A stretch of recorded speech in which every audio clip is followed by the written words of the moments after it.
ब्रह्मा जी ने अपनी ही बेटी सरस्वती से विवाह क्यों किया?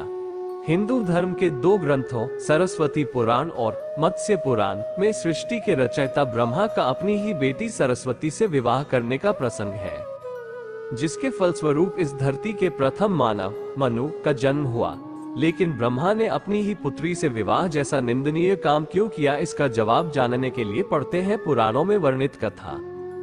सरस्वती पुराण और मत्स्य पुराण में वर्णित कथाओं में कुछ भिन्नता है, इसलिए हम आपको दोनों कथाओं से अवगत करा रहे हैं। पहली कथा सरस्वती पुराण में वर्णित कथा। सरस्वती पुराण के अनुसार सृष्टि की रचना करते समय ब्रह्मा ने सीधे अपने वीर्य से सरस्वती को जन्म दिया था। इसलिए ऐसा कहा जाता है कि सरस्वती की कोई मां नहीं, केवल पिता ब्रह्मा थे।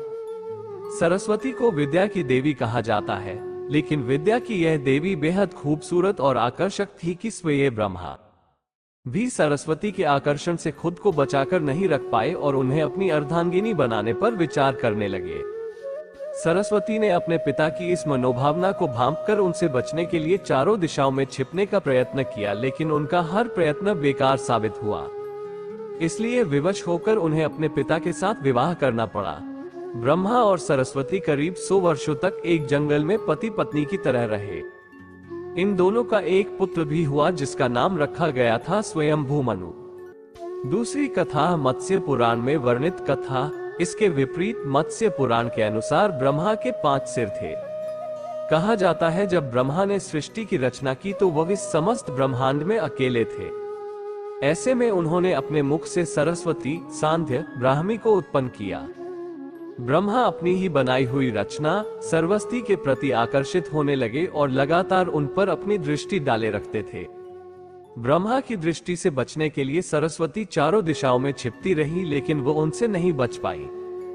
इसलिए सरस्वती आकाश में जाकर छिप गई, लेकिन अपने 5वें सिर से ब्रह्मा ने उन्हें आकाश में भी खोज निकाला और उनसे सृष्टि की रचना में सहयोग करने का निवेदन किया। सरस्वती से विवाह करने के पश्चात सर्वप्रथम मनु का जन्म हुआ।